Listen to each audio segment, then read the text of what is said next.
Hello friends, Logan year from guide. So Nifty நம்ம பார்த்துடலாம். ஒரு பெரிய லெவல்லாம் ஒன்றுமே கிடையாது.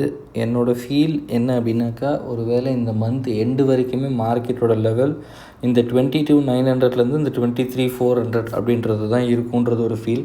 ஏன்னா இந்த லெவலுக்கு மேலே டெய்லி வந்து நம்ம வீடியோ கொடுத்தோ டெய்லி ஒரு இதுதான் நடக்குமா அப்படின்றதெல்லாம் சொல்ல முடியாது. மேஜர்லி இந்த லெவலுக்கு அடுத்தது தான் மார்க்கெட் ஒரு அப் ட்ரெண்டோ டவுன் ட்ரெண்டோ மாறுறதுக்கான, அதாவது டவுன் ட்ரெண்ட் கண்டினியூ ஆகிறதுக்கும் அப் ட்ரெண்ட் ரிவர்சல் மாறுறதுக்கான விஷயம் பார்க்கணுன்னா இந்த ரெண்டு லெவல் மட்டும்தான். 23,930 ஆர் 22,930 ஆர் 22,900, 23,350க்கு மேலே ஒரு க்ளோசிங் வேணும். இது ரெண்டுமே நடந்தால் மட்டும்தான் ட்ரெண்ட் ரிவர்சல் நடக்க போதா இல்லை ட்ரெண்ட் கண்டினியூஷன் டவுன் சைடு ஆக போதா அப்படின்றத பார்க்க முடியும். ஸோ இதுக்கு நடுவில் மார்க்கெட்டில் எதுவுமே கிடையாது. ஏன்னா February 1 நமக்கு வந்து பட்ஜெட் இருக்குது. ஸோ அந்த பட்ஜெட்டை பேஸ் பண்ணி தான் இனிமேல் மார்க்கெட்டை மாறும். இன்ஸ்டிடியூஷன் அதை பேஸ் பண்ணி தான் உள்ளே வருவாங்க.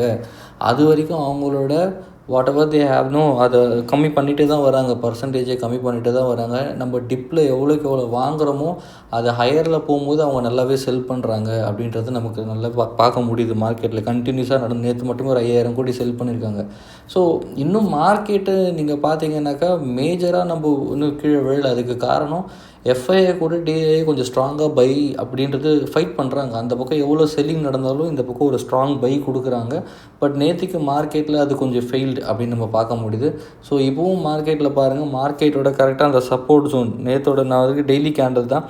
நேற்று எங்கே மார்க்கெட் ரீச் ஆகிருக்கோ அதே ஜோன் கிட்ட தான் மார்க்கெட் ஒரு லோ டச் பண்ணிட்டே என்ன இருக்குது, மார்க்கெட்டு ஒரு ட்ரெண்ட் ரிவர்சல் கொடுக்கறதுக்கு ட்ரை பண்ணுது. அதாவது ரிவர்சல் போகுது, மார்க்கெட் ரெக்கவரி ஆகுதுன்னு சொல்லலாம் இன்னும் சொல்ல போனால். ஸோ அதுதான் இன்றைக்கி கொடுத்துருக்கு. ஒரு பேனிக்லேருந்து வெளில வந்து ஒரு ரெக்கவரிக்கு போகுது அப்படின்றத நம்ம பார்க்க முடியுது மார்க்கெட்டில். பட் எனிவே இது ரெக்கவரின்றது நமக்கு வச்சு ஒன்றும் பண்ண முடியாது. ஏன்னா ஆப்ஷன் பிளேயர் கண்டிப்பாக ஃபெயிலியர் ஆவாங்க இதில். ஏன்னா ரெக்கவரியை பொறுத்த வரைக்கும் மார்க்கெட்டில் ப்ரீமியம் தான் எரோட் ஆகுமே தவிர ப்ராஃபிட் பண்ண முடியாது. ஆப்ஷன் நேக்கடு பையர்ஸை வந்து நான் சொல்கிறேன். செல்லர்ஸ் எப்பயுமே பிரச்சனை கிடையாது.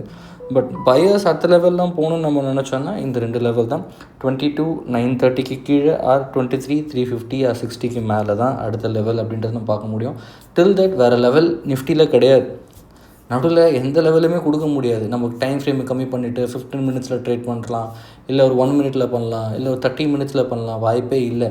ஏன்னா ஒரு டேயில் வந்து ஒரு பிரேக் அவுட்டை கொடுத்து மார்க்கெட்டால் அடுத்த லெவல் மூவ் பண்ண முடியாத பட்சத்தில் எதுலேயுமே ஒன்றுமே பண்ண முடியாது அப்படின்றது ஒரு ஃபீல். ஏன்னா மார்க்கெட்டை பொறுத்த வரைக்கும் உங்களோட ப்ரீமியமை தான் கரைச்சிரும் அது. ஸோ அதனால் stay away from market for few days. Trend மாறட்டும், அதுக்கப்புறம் நல்ல ட்ரேட் பண்ணலான்றது என்னோடய ஃபீல். Thank you so much.